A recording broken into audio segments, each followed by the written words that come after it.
Hello everyone, in this video I am going to discuss about surface chemistry. Surface chemistry, what is surface chemistry? बेटा जो surface होता है, जैसे कि ये बोर्ड है, एक सरफेस है, ये भी एक सरफेस है ना, ठीक है, तो ये भी एक सरफेस है, ठीक है। जो सरफेस के नेचर को स्टडी करना, सरफेस के नेचर को स्टडी करना एंड उस पे हो रहे प्रोसेसेस को स्टडी करना, सरफेस के नेचर को स्टडी करना एंड उस पे हो रहे प्रोसेसेस को स्टडी करना। मान लो ये ग्रीन बोर्ड है ना, ठीक है, इसके ऊपर मैं लिख रहा हूँ, इसके ऊपर मैं क्या कर रहा हूँ बेटा, लिख रहा हूँ, ठीक है। तो सरफेस को स्टडी करना, इसके नेचर को स्टडी करना और इसके ऊपर चौक के मॉलिक्यूल चिपक रहे हैं, कोई प्रोसेस हो रहा है, कोई प्रोसेस हो रहा है, उस प्रोसेस को स्टडी करना, उस प्रोसेस को स्टडी करना केमिस्ट्री की जिस ब्रांच के अंदर आता है उस ब्रांच को अपन बोलते हैं सरफेस केमिस्ट्री। बहुत ईजी ब्रांच है बेटा, उस ब्रांच को अपन कौन सी बोलते हैं बेटा, सरफेस केमिस्ट्री। तो क्या branch of chemistry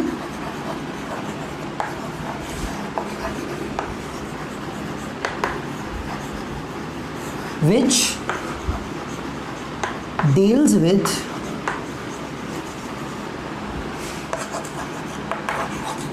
nature of surface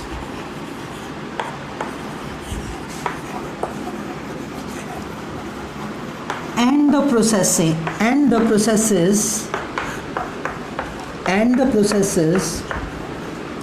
that occurs at the surface। वो प्रोसेसेस जो सरफेस पे होते हैं, वो प्रोसेसेस जो सरफेस पे होते हैं उनकी स्टडी कर लेना। जैसे मैंने चौक से लिख दिया ये कौन सा प्रोसेस है, ठीक है। नेचर की स्टडी करना और जो प्रोसेसेस सरफेस के ऊपर होते हैं उनकी स्टडी कर लेना, उनकी क्या कर लेना बेटा, स्टडी कर लेना, ठीक है। That is called as what, that is called as the surface chemistry. उसको अपन क्या बोलते हैं, सरफेस केमिस्ट्री। अब इसमें जो फर्स्ट इंपॉर्टेंट पॉइंट और प्रोसेस आता है सरफेस केमिस्ट्री का, मोस्ट इंपॉर्टेंट स्टार्ट कर रहे हैं फर्स्ट प्रोसेस, ठीक है, वो कौन सा है बेटा,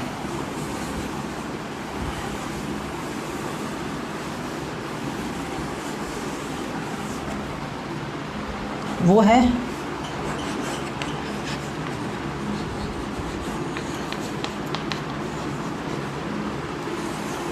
एडजॉर्प्शन। क्या बेटा, adsorption. I am highlighting one word over here, what, D. आपने लाइफ में ये वर्ड बहुत कम सुना होगा, ठीक है, सुनना है, आप तो इतनी बार करते हो, ये ऑब्जर्व कर लिया, ये ऑब्जर्व कर लिया। हम जनरली वर्ड यूज़ करते हैं एब्जॉर्ब।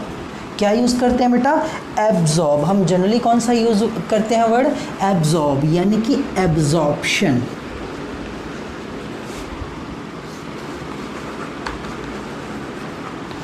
और अब मैं क्या बोल रहा हूँ बेटा, एडजॉर्प्शन। क्या बोल रहा हूँ, एडजॉर्प्शन। ये एब्जॉर्प्शन क्या है, ये एडजॉर्प्शन क्या है, ठीक है। ये तो आपने सुना हुआ है कि वो चीज़ ऑब्जर्व कर ली, वो चीज़ ऑब्जर्व कर ली। अगर मैं किसी को ये पूछ लूँ डेफिनेशन बताओ रे, डेफिनेशन बतानी हमें नहीं आती है ना। एब्जॉर्ब की डेफिनेशन क्या होगी, एब्जॉर्ब की डेफिनेशन क्या होगी बताओ, वी विल गेट कन्फ्यूज्ड। तो फिर एब्जॉर्प्शन क्या सेम है, क्या डिफरेंट है, इस चीज़ को समझना। सबसे पहले मैं एक एग्जांपल लेता हूँ और एग्जांपल में मान लो मेरे पास ये क्लॉथ है, getting what I am saying. इस क्लॉथ पे क्या है बेटा, इस क्लॉथ को मैंने पानी में डिप कर दिया, इस क्लॉथ को मैंने किस में डिप कर दिया बेटा, पानी के अंदर डिप कर दिया।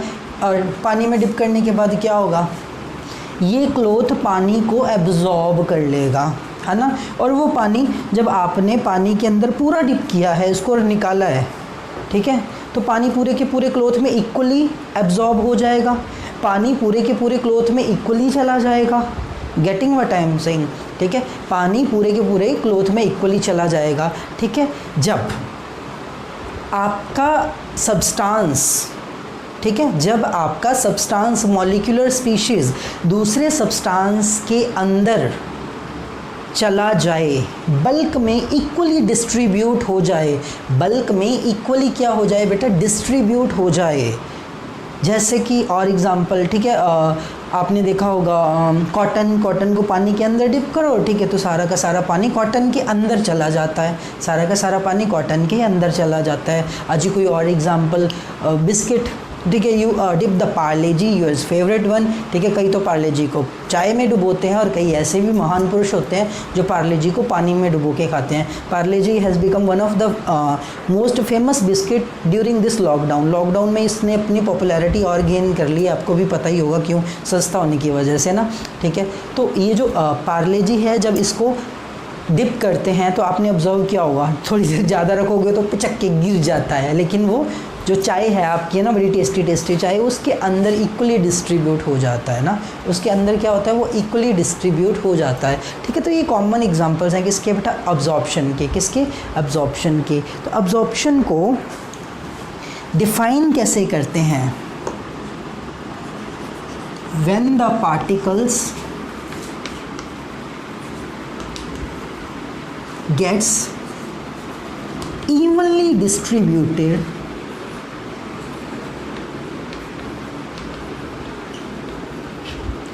in bulk of solid। जब पार्टिकल्स सॉलिड के बल्क में, सॉलिड के अंदर चले जाते हैं, मैं सरफेस की बात नहीं कर रहा, पार्टिकल्स सॉलिड के, ये चौक है, पानी में डिप कर दोगे तो पानी अंदर चला जाएगा, ठीक है। जब पार्टिकल्स अंदर चले जाते हैं, कहाँ बेटा, अंदर चले जाते हैं आपके सब्सटेंस के, पर्टिकुलरली सॉलिड सब्सटेंस के, जैसे चौक है, बिस्किट है, ठीक है, ये कॉटन का कपड़ा है, कॉटन है, ठीक है। तो उसमें जब पार्टिकल्स अंदर चले जाते हैं, और अपन जनरल एग्जाम्पल ले रहे हैं किसकी बेटा, वाटर की, ठीक है, वो प्रोसेस होता है एब्जॉर्प्शन। वो प्रोसेस क्या होता है, एब्जॉर्प्शन, ठीक है। और सारे पार्टिकल इवनली डिस्ट्रीब्यूटेड होते हैं। तो एड्जॉर्प्शन क्या होता है, जिसे मुझे डिटेल में पढ़ना है, कौन सा बेटा, एड्जॉर्प्शन, ठीक है, क्योंकि सरफेस केमिस्ट्री में आता है एड्जॉर्प्शन। तो एड्जॉर्प्शन क्या होता है, the process of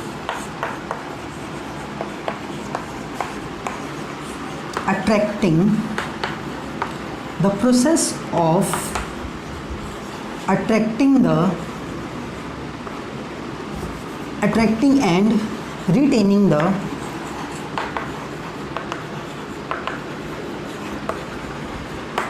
particles or molecular species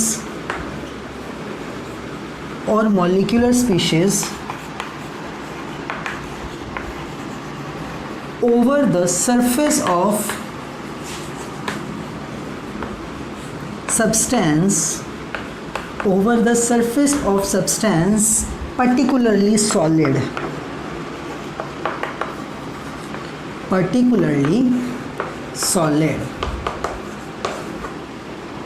solid surface पे ही ज़्यादा बात करनी है अपन को, लिक्विड की नहीं करनी, गैस की पॉसिबल नहीं, सॉलिड सरफेस की बात करनी है।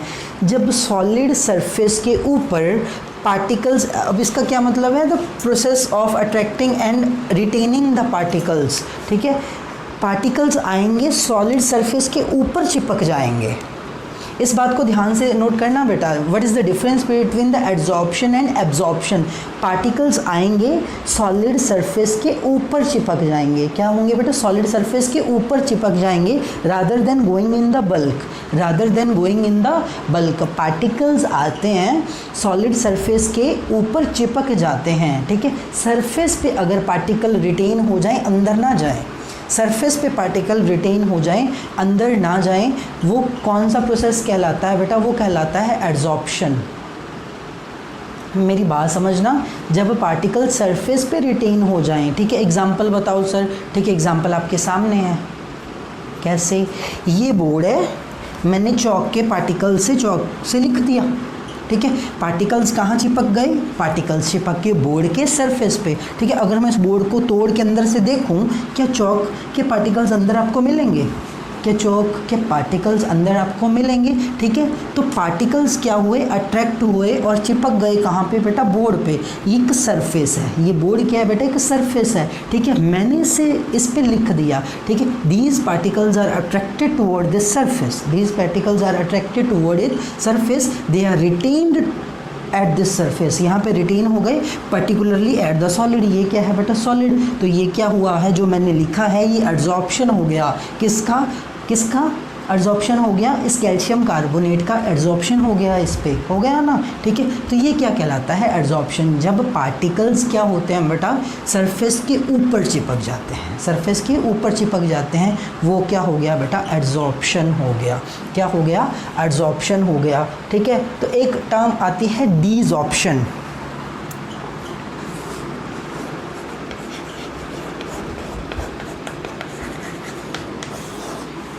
रिवर्स ऑफ एड्जॉर्प्शन, एड्जॉर्प्शन का रिवर्स हो जाना क्या होता है डीजॉर्प्शन। क्या होता है बेटा डीजॉर्प्शन, कैसे ऐसे, ये क्या हो रहा है बेटा ये हो रहा है डीजॉर्प्शन, यानी कि आपका प्रोसेस जो हुआ है, जो सॉलिड पार्टिकल्स चिपके हैं वो उतर गए, वो क्या हो गए बेटा उतर गए, ठीक है। उसको क्या बोलेंगे बेटा डीजॉर्प्शन बोलेंगे, क्या बोलेंगे डीजॉर्प्शन बोलेंगे। अब एड्जॉर्प्शन में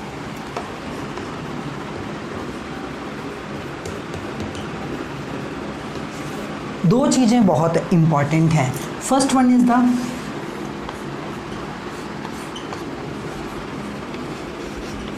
adsorbate, second one is the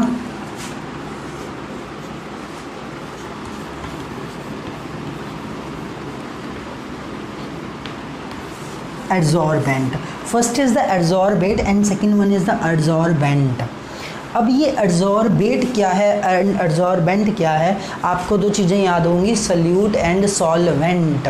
solute and solvent, solute क्या होता है जो कम अमाउंट में होता है, और जो सॉल्वेंट क्या होता है बेटा जो ज़्यादा अमाउंट में होता है, जो किस में होता है ज़्यादा अमाउंट में होता है। Here the same adsorbate and adsorbent, ठीक है। The surface on which particle gate sticked, वो सरफेस जिस पे पार्टिकल स्टिक होते हैं, वो सरफेस जिस पे क्या होते हैं बेटा पार्टिकल चिपकते हैं आके। The surface at which adsorption takes place, the surface at which adsorption, ये क्या है the surface at which adsorption takes place, वो सरफेस जहाँ पे क्या होता है बेटा एड्जॉर्प्शन होता है, वो क्या कहलाता है, वो कहलाता है एड्जॉर्बेंट। क्या कहलाता है एड्जॉर्बेंट, यानी कि इस बोर्ड पे हो रहा है चौक के द्वारा एड्जॉर्प्शन, बोर्ड क्या कहलाएगा एड्जॉर्बेंट कहलाएगा। क्या कहलाएगा बेटा एड्जॉर्बेंट कहलाएगा, ठीक है। तो एड्जॉर्बेट क्या होता है, द molecular species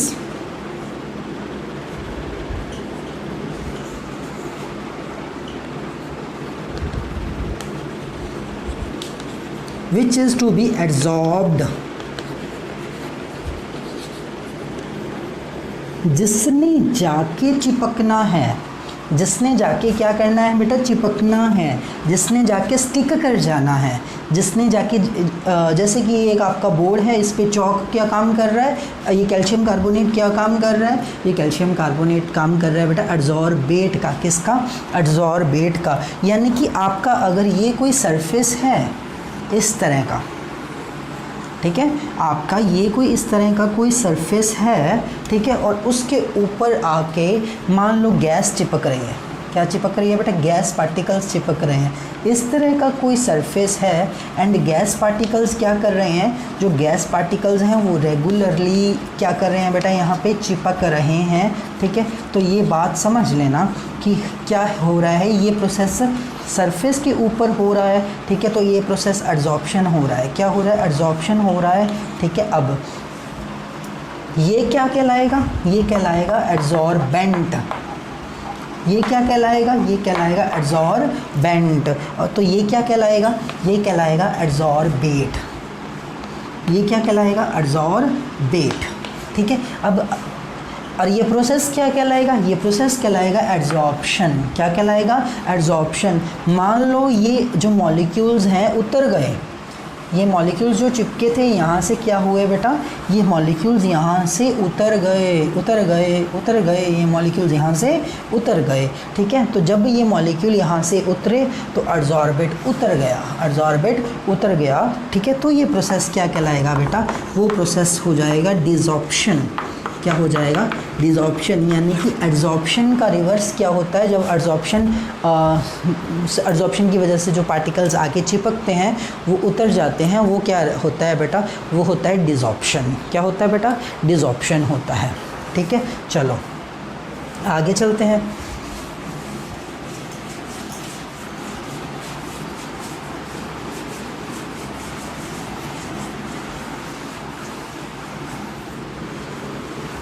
नेक्स्ट आता है बेटा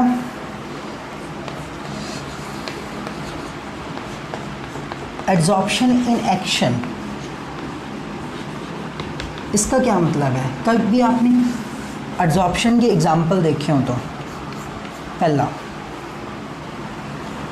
जो एड्सॉर्प्शन इन एक्शन का क्या मतलब है, हमें रूटीन लाइफ में इसके एग्जाम्पल कहाँ देखने को मिलते हैं।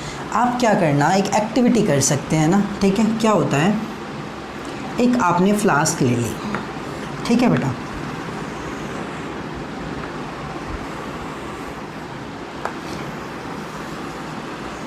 और उस फ्लास्क के अंदर आपने क्या करा, आपने चारकोल को भर लिया, एक्टिवेटेड चारकोल, पाउडर फॉर्म में चारकोल ले लिया आपने, है ना। ठीक है, इस फ्लास्क के अंदर क्या था, वैरायटी ऑफ गैसेस थी। ये तो हो गई आपकी चारकोल, इसके अंदर क्या थी बेटा, वैरायटी ऑफ गैसेस थी। ठीक है, क्या थी इसके अंदर, जो इस कंटेनर के अंदर वैरायटी ऑफ गैसेस फिल कर लो, नाइट्रोजन, हाइड्रोजन। ठीक है, तो इस फ्लास्क के अंदर वैरायटी ऑफ गैसेस हैं मिक्स फॉर्म में, है ना, ये बहुत गैसेस हैं। तो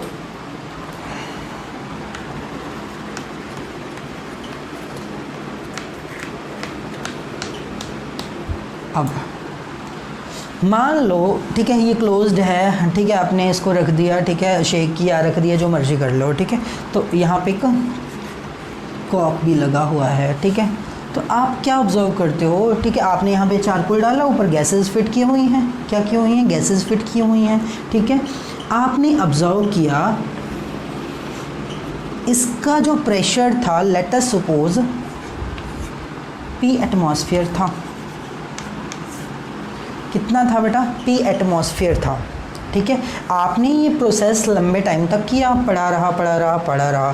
ठीक है, तो नेक्स्ट टाइम जब आप इसका प्रेशर, है ना, ऑब्जर्व करते हो कुछ टाइम बाद कि इसमें मैंने गैसेस डाली तो इसका प्रेशर इतना था। ठीक है, अब क्या होता है कि वो जो गैस का प्रेशर आफ्टर सर्टेन टाइम क्या है, वो जो P एटमॉस्फेयर प्रेशर है वो क्या कर जाता है, वो प्रेशर है ना बेटा डिक्रीज़ कर जाता है। ये जो P एटमॉस्फेयर प्रेशर है वो प्रेशर डिक्रीज़ कर जाता है। अब जो प्रेशर है किसकी वजह से है, प्रेशर तो गैसेस की वजह से ही है। प्रेशर किसकी वजह से है, प्रेशर तो गैसेस की वजह से ही है। प्रेशर किसकी वजह से है बेटा, प्रेशर तो गैसेस की वजह से है। प्रेशर डिक्रीज़ क्यों किया, प्रेशर डिक्रीज़ क्यों किया, ठीक है, प्रेशर के डिक्रीज़ होने का कारण क्या रहा होगा, gases gets adsorbed on the charcoal. जो चारकोल है उसके ऊपर गैसेस क्या हो गई बेटा, एड्सॉर्ब हो गई, चिपक गई। ठीक है, तो ये अपना प्रेशर क्रिएट नहीं करेंगी। अब बिल्कुल तो सारी तो नहीं चिपकेंगी, सारी तो नहीं चिपकेंगी, बट कुछ एक अमाउंट में तो चिपकेंगी, कुछ एक अमाउंट में तो क्या करेंगी बेटा, चिपकेंगी। उसको अपन क्या बोलते हैं बेटा, प्रेशर कर गया decrease because of the process of adsorption, क्योंकि जो गैस है वो एड्सॉर्ब हुई। कहाँ पे एड्सॉर्ब हुई, चारकोल के ऊपर एड्सॉर्ब हुई। गैस कहाँ एड्सॉर्ब हुई, गैस एड्सॉर्ब हुई चारकोल के ऊपर एड्सॉर्ब हुई। दिस इज़ वेरी इंपॉर्टेंट, है ना। ठीक है, जो गैस है वो कहाँ एड्सॉर्ब हुई, गैस चारकोल के ऊपर एड्सॉर्ब हुई। ठीक है जी, तो सेकंड ऑब्जर्वेशन क्या है,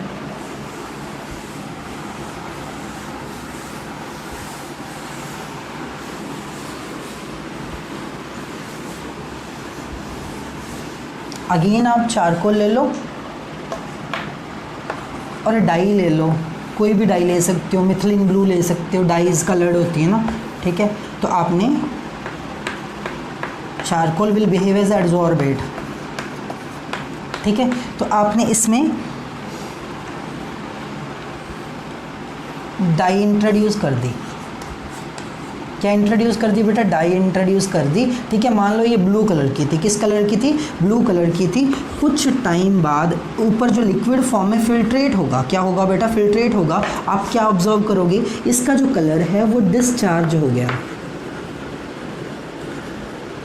इसका जो कलर है वो क्या हो गया बेटा? डिस्चार्ज हो गया, इसका कलर चला गया। इस फिल्ट्रेट का जो कलर है वो आपका डिस्चार्ज हो गया, चला गया। डिस्चार्ज क्यों चला गया? क्यों चला गया? क्योंकि जो एक्टिवेटेड चारकोल है या चारकोल है, ठीक है, उसने क्या कर लिया? एड्जॉर्ब कर लिया। उसने क्या कर लिया बेटा? एड्जॉर्ब कर लिया, ठीक है। Then this will behave as the adsorbent and this will behave as adsorbate. ये किसका काम करेगा? एड्जॉर्बेट का काम करेगा। और ये किसका काम करेगा? ये एड्जॉर्बेंट का काम करेगा। किसका काम करेगा बेटा? ये एड्जॉर्बेंट का काम करेगा, ठीक है। तो नेक्स्ट एग्जांपल अपन डिस्कस करते हैं इसी में। थर्ड एग्जांपल क्या हो सकता है? आपने कभी ऑब्जर्व किया है बेटा, ठीक है, जो आपके शुगर क्यूब्स आते हैं, चीनी आती है ना, क्रिस्टल्स आते हैं जो उसके, ठीक है, उनमें आपने कभी ऑब्ज़र्व किया हो, ठीक है, तो दो तरह की चीनी मार्केट में अवेलेबल होती है।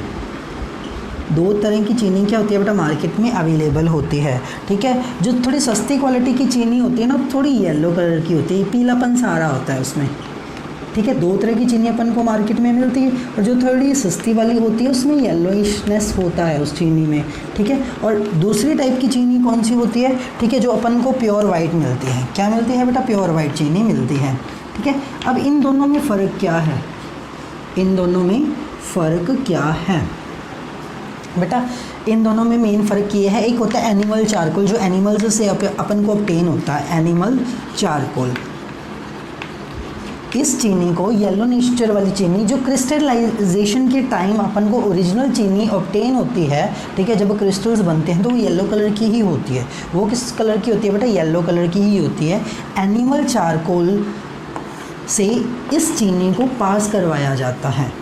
इस चीनी को, येलोइश नेचर वाली चीनी को कहाँ से पास करवाया जाता है बेटा? एनिमल चारकोल से। अब ये जो येलो इम्प्योरिटीज़ इसमें प्रेजेंट हैं, ठीक है, ये एनिमल चारकोल उन येलो इम्प्योरिटीज़ को क्या कर लेता है बेटा? एड्जॉर्ब कर लेता है। क्या कर लेता है बेटा? एड्जॉर्ब कर लेता है। ये एनिमल चारकोल इस जो है येलोइशनेस को क्या कर लेता है बेटा? एड्जॉर्ब कर लेता है इम्प्योरिटीज़ को, और आपके सामने जो चकाचक वाइट चीनी आ जाती है। कौन सी चीनी आ जाती है बेटा? वाइट चीनी आ जाती है, ठीक है। तो एड्जॉर्ब, ये किसका काम करेंगे? ये इम्प्योरिटीज़ ये काम करेंगे एड्जॉर्बेट का। और ये किसका काम करेगा? एनिमल चारकोल ये काम करेगा एड्जॉर्बेंट का काम करेगा। किसका काम करेगा? एड्जॉर्बेंट का काम करेगा, ठीक है। तो इस तरह से एक एग्जांपल और है, कभी आपने बोतल वगैरह घर में खोल ली हो, है ना, या बैग्स खोलने हो, ठीक है, पर्टिकुलरली बॉटल्स में तो सबने ही देखा है, ठीक है। तो इस तरह का पाउच रहता है, एक पाउच निकलता है ना उसमें, यहाँ से ऐसा ऐसा ऐसा होता है। वो क्या करता है? उसमें क्या होता है? उसमें होता है बेटा सिलिका। उसमें क्या होता है? सिलिका होता है, ठीक है। अब वो जो सिलिका है वो क्या करता है? जो सिलिका है वो क्या करता है बेटा? मॉइस्चर को एड्जॉर्ब करता है। मॉइस्चर को क्या करता है? एड्जॉर्ब करता है, ठीक है। कहते हैं जी नमी नहीं रहेगी बोतल के अंदर, बैग के अंदर, ख़राब नहीं होंगे। क्यों? क्योंकि उसमें सिलिका डाला है। क्या डाला है बेटा? Silica. And that silica do what is, वो क्या करता है बेटा? मॉइस्चर को एब्जॉर्ब करता है। किसको एब्जॉर्ब करता है बेटा? एड्जॉर्ब करता है, सॉरी, मॉइस्चर को क्या करता है? एड्जॉर्ब करता है। अब इसको अपन दो वे से डील कर सकते हैं, ठीक है। कैसे? इसको समझने के लिए एक और एग्जाम्पल देखते हैं। आपके पास एक सिलिका का पाउच है, ठीक है, और अगर आपको ध्यान हो तो कैल्शियम क्लोराइड भी वाटर सोखने का काम करता है, ठीक है, बताया था ना। एक आपके पास कैल्शियम क्लोराइड का पाउच है, ये आपके पास कैल्शियम क्लोराइड है और क्या है बेटा? सिलिका है। आपके पास क्या है? सिलिका, ठीक है। दोनों को आपने क्या किया? ठीक है, मॉइस्चर कंटेनिंग इन्वायरमेंट में क्या कर दिया? रख दिया। दोनों को आपने मॉइस्चर कंटेनिंग इन्वायरमेंट में क्या कर दिया बेटा? रख दिया। कैल्शियम क्लोराइड को भी आपने मॉइस्चर कंटेनिंग इन्वायरमेंट में रख दिया, ठीक है। और सिलिका को भी आपने कहाँ रख दिया बेटा, मॉइस्चर कंटेनिंग इन्वायरमेंट में रख दिया, ठीक है। रखने के बाद आप क्या ऑब्जर्व करते हो, ठीक है, यहाँ से भी मॉइस्चर रिमूव हो गया, यहाँ से भी मॉइस्चर क्या हो गया बेटा, रिमूव हो गया, ठीक है। यहाँ से भी मॉइस्चर क्या हो गया, रिमूव हो गया। दोनों केस में मॉइस्चर क्या हो गया बेटा, रिमूव हो गया। बट दोनों केस में फ़र्क क्या रहा बेटा, ठीक है, इसमें सिलिका के जो मॉलिक्यूल्स हैं, जो पार्टिकल्स हैं, उनके सरफेस के ऊपर जाके पानी रहा, अंदर नहीं गया, अंदर नहीं गया, सिर्फ सरफेस पे। और इसमें कहाँ गया बेटा, पार्टिकल्स के अंदर पानी मूव किया, ठीक है। मीन्स कैल्शियम क्लोराइड पानी को अब्जॉर्ब करता है बाय द प्रोसेस ऑफ, जो कैल्शियम क्लोराइड है वो कैसे एब्जॉर्ब करता है, ये करता है by the process of absorption, by the process of absorption. ये एब्जॉर्प्शन के प्रोसेस से करता है, ठीक है। अगर ये एब्जॉर्प्शन के प्रोसेस से करता है तो ये कैसे करता है, ये करता है by the process of absorption, by the process of absorption. ये कौन से प्रोसेस से करता है, ये एब्जॉर्प्शन के प्रोसेस से करता है, ये एब्जॉर्प्शन के प्रोसेस से करता है। और ये किस प्रोसेस से करता है, ये करता है बेटा एब्जॉर्प्शन के प्रोसेस से। किस प्रोसेस से, एब्जॉर्प्शन के प्रोसेस से। कई केसेस में बेटा एब्जॉर्प्शन एंड एब्जॉर्प्शन इकट्ठे ही होते हैं।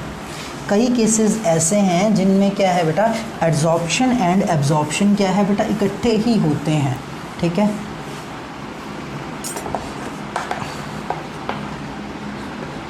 एब्जॉर्प्शन प्लस एब्जॉर्प्शन, तो उनके लिए जो कलेक्टिव टर्म यूज़ की जाती है, उनके लिए जो कलेक्टिव टर्म यूज़ की जाती है वो क्या है बेटा, वो है ज़ॉर्प्शन। वो क्या है, ज़ॉर्प्शन। कई केसेस में जो है आपके एब्जॉर्प्शन एंड एब्जॉर्प्शन इकट्ठे ही होते हैं, तो उनके लिए कलेक्टिव टर्म यूज़ की जाती है, वो कौन सी है बेटा, ज़ॉर्प्शन। कौन सी है, ज़ॉर्प्शन। अब एक चीज़ और समझनी है बेटा, एड्जॉर्प्शन होता है, क्या है बेटा, एड्जॉर्प्शन होता है। एड्जॉर्प्शन के एग्जाम्पल भी अपन ने क्या कर लिए, डिस्कस कर लिए। एड्जॉर्प्शन के एग्जाम्पल भी अपन ने क्या कर लिए बेटा, डिस्कस कर लिए। एड्जॉर्प्शन होता क्यों है, point of interest is adsorption होता क्यों है। नो डाउट एड्जॉर्प्शन होता है, ठीक है। मैं कह रहा हूँ एड्जॉर्प्शन होता ही क्यों है, एड्जॉर्प्शन होता ही क्यों है, उसको स्टडी करते हैं। जो एड्जॉर्प्शन है वो होता ही क्यों है, ठीक है, और इसका थर्मोडायनेमिक्स क्या है।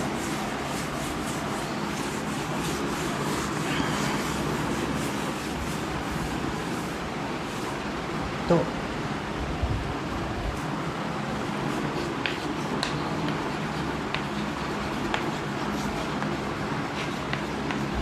एब्जॉर्प्शन का रीज़न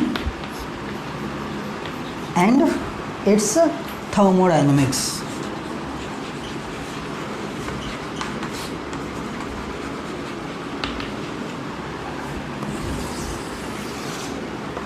एब्जॉर्प्शन का रीज़न और इसका क्या बेटा, थर्मोडायनेमिक्स पढ़ना है अपन को।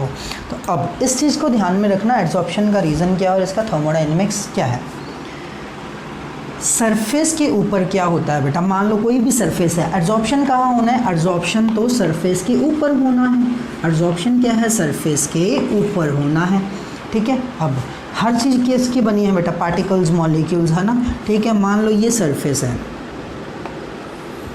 ठीक है। लिक्विड भी हो सकता है, सॉलिड भी हो सकता है। पर्टिकुलरली सॉलिड होता है बेटा, तो लिक्विड सरफेस भी हो सकता है ना। ये सरफेस है, ठीक है। अब जो बल्क के अंदर मॉलिक्यूल है ना बेटा, कहाँ पे, बल्क के अंदर मॉलिक्यूल, उनकी खास बात क्या है, जो भी मॉलिक्यूल बल्क के अंदर हैं, ठीक है, वो मॉलिक्यूल इक्वली अट्रैक्टेड हैं ऑल साइड से। जिस साइड में मर्जी देख लो बेटा, ठीक है, इनकी जो इक्वल अट्रैक्शन है, जिसकी वजह से ये स्टेबल है। ये क्या है बेटा, स्टेबल है। ये जो मॉलिक्यूल बल्क के अंदर हैं, साइड में भी इनके मॉलिक्यूल्स होंगे, ठीक है। तो मैंने 2-3 बना दिए, ज़्यादा बनाने की रिक्वायरमेंट नहीं है, ठीक है। तो ये क्या है बेटा, इक्वली अट्रैक्टेड हैं ऑल डायरेक्शन में दूसरे मॉलिक्यूल्स से, ठीक है। इक्वल फोर्स मिल रहा है हर डायरेक्शन में इनको, ठीक है। जब सभी डायरेक्शन में इक्वल फोर्स इनको मिल रहा है तो ये टिके हुए बैठे हैं। ये क्या है बेटा, स्टेबल है। यानी कि molecules in the bulk are stable, molecules in the bulk are stable because, क्यों स्टेबल हैं? बिकॉज दे आर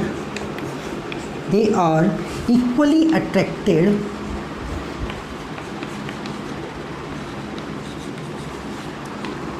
और uniformly attracted from surrounding molecules. जो सराउंडिंग में मॉलिक्यूल हैं उनसे क्या है बेटा, ये इक्वली अट्रैक्टेड हैं। क्या हैं? इक्वली अट्रैक्टेड हैं। अब जो मॉलिक्यूल यहाँ पे बैठा है, अब जो मॉलिक्यूल क्या है बेटा, वो यहाँ पे बैठा है, ठीक है, उसको नीचे से तो अट्रैक्शन मिल रहा है, ठीक है, इनको सारी डायरेक्शन में इक्वल मिल रहा है, ठीक है, सारी डायरेक्शन में क्या है, इक्वल मिल रहा है, ठीक है, तो इनको सारी डायरेक्शन में इक्वल मिल रहा है जिसकी वजह से एक स्टेबिलिटी है। अब इसको ऊपर से जो है वो अट्रैक्शन नहीं है, ऊपर से इसकी कोई मॉलिक्यूल नहीं है, ठीक है, जिसकी वजह से तड़पता है, अरे मर गए, क्यों मर गए, अरे कोई आ जाए यार, ठीक है, ये नीचे को खींच रहे हैं ये इसको नीचे को खींच रहे हैं, जिसकी वजह से इनवर्ड पुल लग रहा है, टेंशन क्रिएट हो रही है सरफेस पे एक टेंशन क्रिएट हो रही है, ठीक है, ये चाहता है कि मुझे आ जाए और मुझे कोई शांत कर जाए, इसकी आत्मा तड़प रही है, इसकी आत्मा क्या कर रही है बेटा, तड़प रही है, ठीक है, जिसकी वजह से यानी कि जो मॉलिक्यूल्स एट सरफेस हैं, molecules at surface are not attracted equally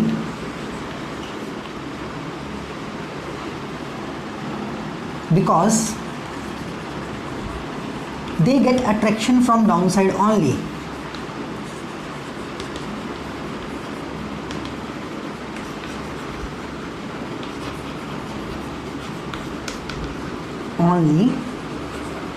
Which creates tension, जो क्या क्रिएट कर रहा है, which creates tension. अब ये जो टेंशन है, ठीक है, एट द सरफेस, ये जो टेंशन है एट द सरफेस, ये क्या है बेटा, ये रिस्पॉन्स, ओहो, ये टेंशन जो सरफेस के ऊपर है, ये रिस्पॉन्सिबल है किसके लिए, किसके लिए रिस्पॉन्सिबल है बेटा, high energy of these molecules, ठीक है, ये जो सरफेस पे मॉलिक्यूल्स हैं, बिकॉज ऑफ अनइक्वल फोर्स, यहाँ पे फोर्स बराबर इक्वल नहीं है, ठीक है, यहाँ पे फोर्स इक्वल नहीं है, because of unequal force the molecules at surface, molecules at surface are highly energetic. क्या है बेटा, हाईली एनर्जेटिक हैं। अगर ये हाईली एनर्जेटिक हैं, हेंस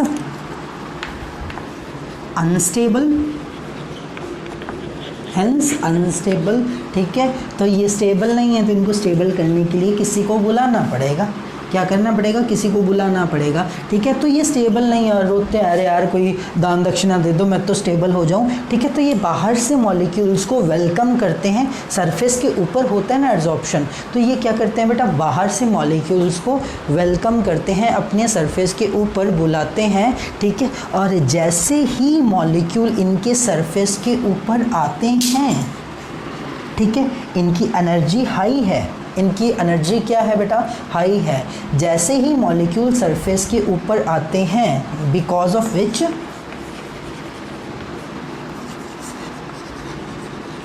दे अट्रैक्ट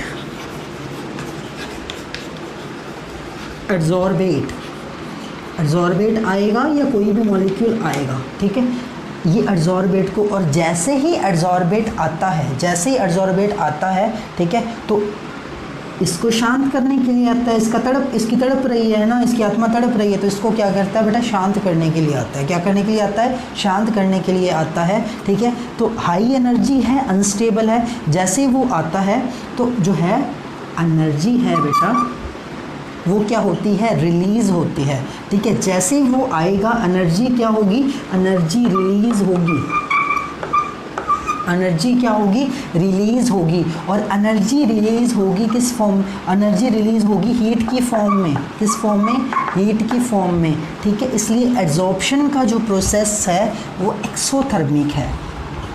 एड्जॉर्प्शन का प्रोसेस है वो क्या है बेटा, एक्सोथर्मिक है, क्योंकि एनर्जी रिलीज़ होती है और एनर्जी किस फॉर्म में रिलीज़ होती है बेटा, हीट की फॉर्म में, ठीक है। तो ये सरफेस के ऊपर जो रेजिडुअल फोर्सेस हैं, ये सरफेस के ऊपर जो रेजिडुअल फोर्सेस हैं वो रिस्पॉन्सिबल हैं किसके लिए बेटा, वो रिस्पॉन्सिबल हैं आपके एड्जॉर्प्शन प्रोसेस के लिए। वो किसके लिए रिस्पॉन्सिबल हैं बेटा, एड्जॉर्प्शन प्रोसेस के लिए। जो सरफेस के ऊपर फोर्सेस हैं वो रिस्पॉन्सिबल हैं एड्जॉर्प्शन प्रोसेस के लिए, ठीक है बेटा जी। अब हीट रिलीज़ हो रही है, ठीक है। तो ये क्या है बेटा, अब ये बात समझ में आ गई होगी, जो मॉलिक्यूल बल्क में है वो इक्वली अट्रैक्टेड हैं, बट जो मॉलिक्यूल सरफेस के ऊपर हैं उनको सिर्फ डाउनवर्ड पुल मिल रहा है, जिसकी वजह से वो अनस्टेबल हैं और अपनी अनस्टेबिलिटी को दूर करने के लिए वो एड्जॉर्बेट को वेलकम करते हैं। जैसे ही वो एड्जॉर्बेट को वेलकम करते हैं तो इनकी एनर्जी डिक्रीज़ हो जाती है, जो एक्सेसिव एनर्जी है, ठीक है। तो वो क्या होती है, रिलीज़ होती है। किस फॉर्म में रिलीज़ होती है, हीट की फॉर्म में रिलीज़ होती है। इसलिए प्रोसेस क्या है, इसलिए प्रोसेस एक्सोथर्मिक है। इसलिए प्रोसेस क्या है, इसलिए जो प्रोसेस है वो क्या है बेटा, एक्सोथर्मिक है। गेटिंग। अब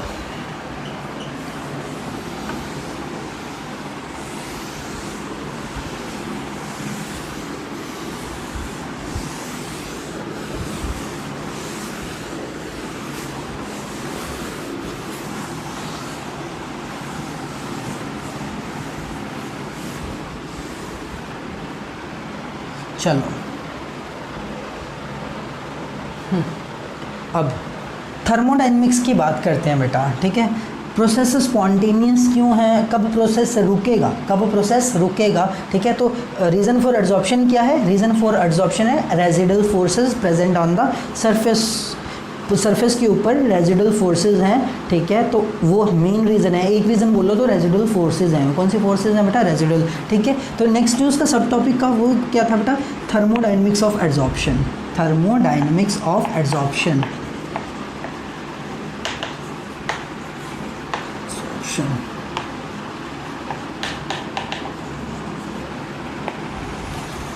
थर्मोडायनेमिक्स ऑफ एड्जॉर्प्शन। अब एड्जॉर्प्शन में क्या डिफरेंस है, ठीक है बेटा। क्या है इसकी थर्मोडायनेमिक्स बेटा, गिब्स हेल्महोल्ट्ज़ इक्वेशन सबने सुनी हुई है, delta G is equal to delta H minus T delta S, ठीक है। गिब्स हेल्महोल्ट्ज़ इक्वेशन है ये, ठीक है।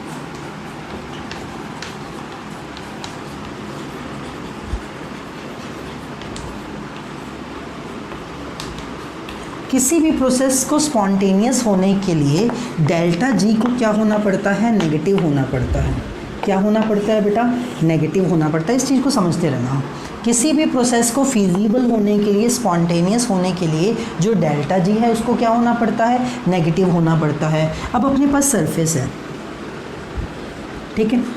इस सरफेस के ऊपर मॉलिक्यूल रिटेन हो रहे हैं, इस सरफेस के ऊपर मॉलिक्यूल आ रहे हैं, रिटेन हो रहे हैं। ये सरफेस के ऊपर मॉलिक्यूल रिटेन क्यों हो रहे हैं, ये सरफेस के ऊपर मॉलिक्यूल रिटेन हो रहे हैं एड्जॉर्प्शन प्रोसेस की वजह से। एड्जॉर्प्शन प्रोसेस की वजह से सरफेस के ऊपर जो मॉलिक्यूल हैं वो क्या हो रहे हैं बेटा, रिटेन हो रहे हैं। ये हो गया एड्जॉर्प्शन, ये क्या हो गया बेटा, एड्जॉर्प्शन, ओके, ठीक है। नाउ मैंने ये बताया जब ये रिटेन होते हैं मॉलिक्यूल, ठीक है, तो सिस्टम में से जो एनर्जी है वो निकलती है, यानी कि एक्सोथर्मिक प्रोसेस होता है। कौन सा प्रोसेस होता है, एक्सोथर्मिक प्रोसेस होता है, हीट निकलती है, ठीक है। एक्सोथर्मिक प्रोसेस होता है, ठीक है। तो अगर मैं ये क्वेश्चन लगाऊं, delta G is equal to delta H minus T delta S, मेरे पास जो डेल्टा एच है वो नेगेटिव है। स्टार्टिंग में मेरे पास डेल्टा एच है वो क्या है बेटा, नेगेटिव है, ठीक है।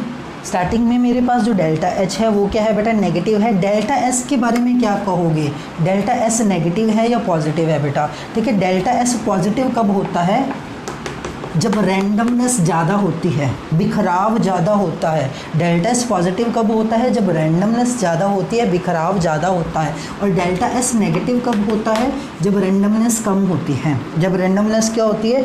कम होती है, बिखराव कम होता है। ठीक है, अगर आपके पास गैस है ना, ठीक है, पूरे रूम में फैली हुई है तो उसकी एंट्रोपी ज़्यादा है। ठीक है, वो उसी गैस को आपने कंप्रेस करके एक सिलेंडर में भर लिया तो उसकी एंट्रोपी कम है। उसकी एंट्रोपी क्या है? कम है। चेंज इन एंट्रोपी क्या है बेटा? कम है। जब गैस पूरे आपके रूम में फैली हुई है तब डेल्टा एस पॉजिटिव है। तब डेल्टा एस क्या है बेटा? पॉजिटिव है। जब वही जो गैस है एक कंटेनर में फिक्स हो गई तो वो डेल्टा एस नेगेटिव हो गया उसका। क्यों? क्योंकि वो आपने कंप्रेस कर दी और उसको जगह कम, ठीक है, जितनी ज़्यादा स्प्रेड होगी गैस बेटा वो उसका डेल्टा एस पॉजिटिव रहता है। ये ट्रिक याद रखना। ठीक है, आपके पास वाटर है, लिक्विड फॉर्म में है, सॉलिड फॉर्म में है और गैस फॉर्म में है। ठीक है, गैस फॉर्म में बिखरा हुआ है, फैला हुआ है, डेल्टा एस ज़्यादा है, पॉजिटिव है। ठीक है, तो इस तरह अपन देखते हैं। अब गैस जो पहले सराउंडिंग में थी बेटा, जो ज़्यादातर एब्जॉर्प्शन अपन डिस्कस करते हैं ना वो सॉलिड सरफेस के ऊपर गैस का करते हैं। सॉलिड सरफेस के ऊपर गैस का करते हैं। और जब सॉलिड सरफेस के ऊपर गैस आती है उसको इस और प्रोसेस के नाम से भी जानते हैं। मैंने आपको 11th में भी बताया था हाइड्रोजन चैप्टर में, ऑक्लूजन। उसको अपन ऑक्लूजन के नाम से भी जानते हैं बेटा। ठीक है, तो पर्टिकुलरली सॉलिड सबस्ट्रेट हो, सॉलिड सरफेस हो और गैस आके चिपके। क्या आके चिपके बेटा? गैस आके चिपके। उस केस में अपन ऑक्लूजन भी पढ़ते हैं। क्या पढ़ते हैं बेटा? ऑक्लूजन भी पढ़ते हैं। ठीक है, उसको ऑक्लूजन भी बोल देते हैं। ठीक है, अब गैस थी सराउंडिंग में, बहुत गैस थी। ठीक है, इस सरफेस ने उस गैस को एब्जॉर्ब कर लिया। तो गैस क्या है बेटा? फैली हुई थी, वो एक कम जगह पे आ रही है। वो क्या हो रही है? कम जगह पे आ रही है। ठीक है, तो डेल्टा एस क्या हो रहा है? डेल्टा एस नेगेटिव हो रहा है। डेल्टा एस क्या हो रहा है बेटा? नेगेटिव हो रहा है। ठीक है, अब delta G is equal to delta H minus T delta S. तो हमने दो कंक्लूजन निकाल लिए। क्या?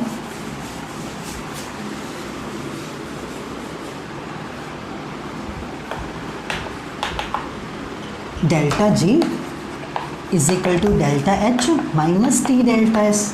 डेल्टा एस मेरा नेगेटिव है क्योंकि प्रोसेस तो एक्सोथर्मिक है। प्रोसेस क्या है बेटा? एक्सोथर्मिक है। डेल्टा एस मेरा पॉजिटिव है। डेल्टा एस मेरा क्या है बेटा? पॉजिटिव है। और सॉरी, डेल्टा एस भी नेगेटिव है। सॉरी, डेल्टा एस भी क्या है बेटा? नेगेटिव है। ठीक है, अब ये नेगेटिव टर्म और ये नेगेटिव टर्म, ये टेम्परेचर के आगे नेगेटिव साइन है। ठीक है, डेल्टा एस नेगेटिव टर्म है। डेल्टा जो ये टी है अपना, इसके आगे नेगेटिव है, नेगेटिव नेगेटिव पॉजिटिव हो जाएंगे। क्या हो जाएंगे बेटा? पॉजिटिव हो जाएंगे। अगर ये टर्म, अब डेल्टा एच की वैल्यू नेगेटिव में आ रही है, डेल्टा टी डेल्टा एस की वैल्यू पॉजिटिव में आ रही है। हमारे पास क्या है बेटा? डेल्टा एच की वैल्यू कहाँ किस में आ रही है? नेगेटिव में आ रही है। टी डेल्टा एस किस में आ रहा है? पॉजिटिव में आ रहा है। किस में आ रहा है बेटा? पॉजिटिव में आ रहा है। ठीक है, अगर इसकी वैल्यू डेल्टा एच की वैल्यू टी डेल्टा एस से ज़्यादा रहती है, डेल्टा एच की वैल्यू टी डेल्टा एस से क्या रहती है बेटा? ज़्यादा रहती है। ठीक है, तो प्रोसेस स्पॉन्टेनियस रहता है। एब्जॉर्प्शन कब तक पॉसिबल होता है? एब्जॉर्प्शन कब तक पॉसिबल होता है? ये बात ध्यान रखना बेटा। एब्जॉर्प्शन कब तक पॉसिबल होता है? कब तक एब्जॉर्प्शन चलता रहेगा?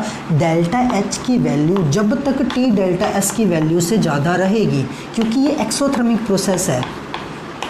एब्जॉर्प्शन एक एक्सोथर्मिक प्रोसेस है।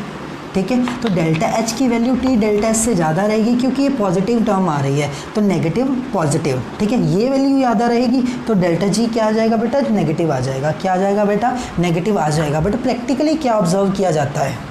प्रैक्टिकली क्या ऑब्जर्व किया जाता है बेटा? पहली बात तो एक याद रख लेना, जब तक एक्सोथर्मिक नेचर यानी कि डेल्टा एच की वैल्यू टी डेल्टा एस से ज़्यादा रहेगी, क्योंकि एब्जॉर्प्शन में डेल्टा एस डिक्रीज़ करता है तो ये वैल्यू पॉजिटिव हो जाती है। ये वैल्यू क्या हो जाती है बेटा? पॉजिटिव हो जाती है। सो जब तक ये वैल्यू क्या रहेगी बेटा? ज़्यादा रहेगी, तब तक तो प्रोसेस क्या रहेगा अपना? स्पॉन्टेनियस रहेगा। क्या रहेगा? स्पॉन्टेनियस रहेगा। लेकिन प्रैक्टिकली क्या ऑब्जर्व किया गया कि विद टाइम जब एब्जॉर्प्शन प्रोसेस प्रोसीड करता है, डेल्टा एच की वैल्यू डिक्रीज़ करने लग जाती है। डेल्टा एच की वैल्यू क्या करने लग जाती है बेटा? डिक्रीज़ करने लग जाती है। और डेल्टा एच की वैल्यू एक ऐसा टाइम आता है, डेल्टा एच की वैल्यू एक ऐसा टाइम आता है जब किसके इक्वल आ जाती है बेटा? टी डेल्टा एस के इक्वल आ जाती है। डेल्टा एस की वैल्यू एक ऐसा टाइम आता है, ठीक है, ये इसकी वैल्यू क्या है? स्टार्टिंग में हाई है। ठीक है बेटा, स्टार्टिंग में इसकी वैल्यू क्या है बेटा? हाई है। ठीक है, हाई नेगेटिव है। ठीक है, हाई क्या है बेटा, नेगेटिव है। धीरे धीरे करके इसकी वैल्यू इस हिसाब से डिक्रीज़ होती है कि ये किसके इक्वल आ जाती है बेटा, टी डेल्टा एस की इक्वल आ जाती है। किसकी इक्वल आ जाती है, टी डेल्टा एस की इक्वल आ जाती है। और उस टाइम में क्या होता है बेटा, उस टाइम में आपका जो है एब्जॉर्प्शन इक्विलिब्रियम अटेन हो जाता है। क्या अटेन हो जाता है, एब्जॉर्प्शन इक्विलिब्रियम अटेन हो जाता है। अब मैं आपको क्या समझाना चाहता हूँ बेटा, विद टाइम जो है डेल्टा एस क्या होता है बेटा, विद टाइम जो है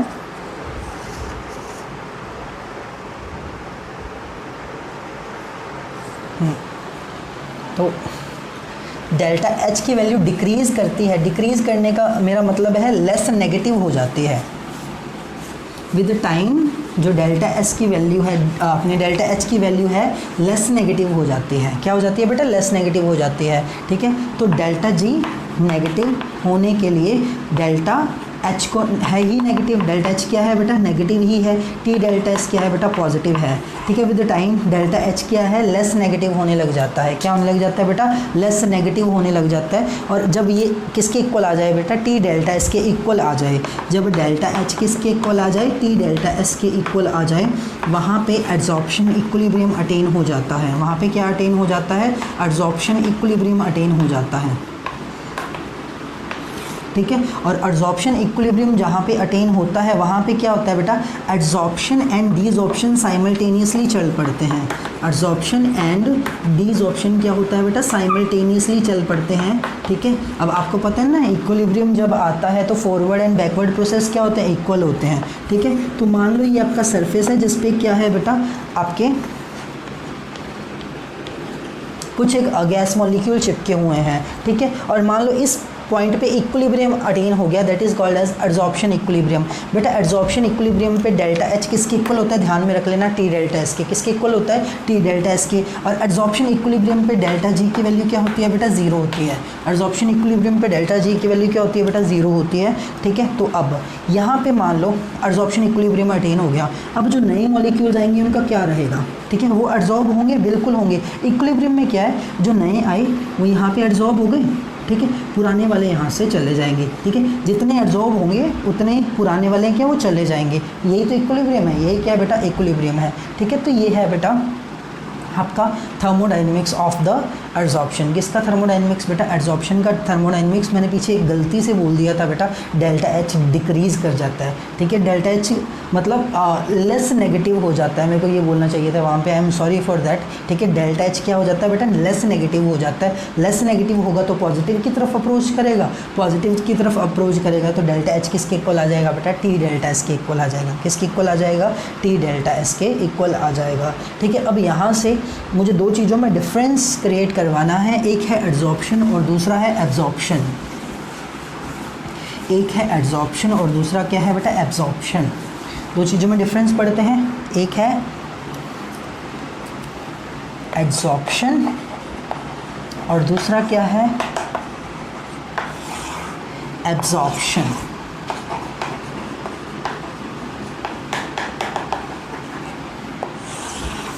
यहाँ पे क्या है बेटा, पहली तो डेफिनेशन ही है ना। ठीक है, ये एक सरफेस फिनोमिना है तो इसमें सारी डेफिनेशन लिख लेना। ठीक है, कि molecules get attracted on the surface. ठीक है, ये एक बल्क फिनोमिना है ना। कौन सा फिनोमिना है, बल्क फिनोमिना है। ठीक है, अब जो ये है बेटा, इस केस में डेल्टा एच नेगेटिव रहता है, यानी कि प्रोसेस क्या होता है, एक्सोथर्मिक होता है। क्या होता है बेटा, एक्सोथर्मिक होता है। ठीक है, जो एब्जॉर्प्शन है ना बेटा, neither exothermic nor endothermic. Nor endothermic ये अपन को पता ही है, नॉर एंडोथर्मिक। थर्ड जो मुझे इंपॉर्टेंट डिफरेंस आपको बताना है ना बेटा, जो एब्जॉर्प्शन है ना, ठीक है, वो यूनिफॉर्म होती रहती है, रेगुलर, यूनिफॉर्मली अकर्स। लेकिन जो एब्जॉर्प्शन है, क्या बेटा, एब्जॉर्प्शन है वो क्या होता है, एब्जॉर्प्शन पहले इंक्रीज़ करती है फिर क्या करती है बेटा, डिक्रीज़ करती है। क्यों, क्योंकि मेरे पास एब्जॉर्बेट है, एब्जॉर्बेट पे आके क्या है बेटा, मॉलिक्यूल चिपके, क्या है बेटा, मॉलिक्यूल चिपके, ठीक है। अब ये सरफेस तो कवर हो गया ना, ये सरफेस तो क्या हो गया, कवर हो गया, ठीक है। अब कवर हो गया तो नए मॉलिक्यूल्स कहाँ चिपकेंगे, ठीक है। तो ये क्या है बेटा, विद टाइम है जो एब्जॉर्प्शन क्या कर जाती है, डिक्रीज़ कर जाती है, क्या कर जाती है बेटा, डिक्रीज़ कर जाती है। Thank you and have a nice day.